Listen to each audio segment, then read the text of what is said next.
Buenas noches, bij Hopi Bon. Normalmente mi ciudad hace elección, una noche de coronación y elección, pero aquí nos decidimos hacer una coronación de nuestra reina. Para aquí como mi mestre en proyecto personal andando, entonces decidimos aquí nos tomamos un break, entonces back para otro año cuando escutamos de 10 años. Hoy noche va super bom, coronando 3 candidatas. Paula Acosta, que eigenlijk año pasado ganó mi ciudad Aruba. Nuestra corona aquí para representar Aruba na juli venidero na El Salvador. Nuestra corona Kailani Schwengel como Miss Ciudad Aruba 2026 y también Tanusha Hokul como Miss Teen Americas Aruba 2026, que lo representa Aruba o también en octubre. Esta aquí tenemos de 9 Miss Ciudad Aruba, otro año nos está celebrando 10 aniversario. Mi nombre es Kailani Schwengel, me siento muy orgulloso y bendecido por la oportunidad aquí.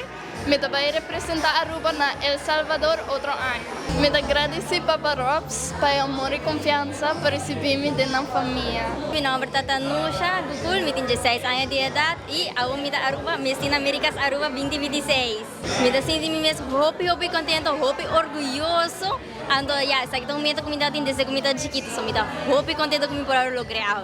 Me estoy yendo a El Salvador en octubre para representar Aruba en El Salvador. Me quiero mandar uma palavra de danke na minha mama comitada que sempre quer de mim e nunca negami de de mi sonho e também na full organização de Miss Ciudad Aruba. Danke.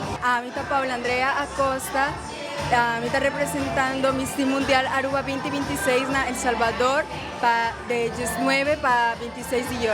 Y me está muy contento para representar, muy orgulloso para representar Aruba en un escenario mundial.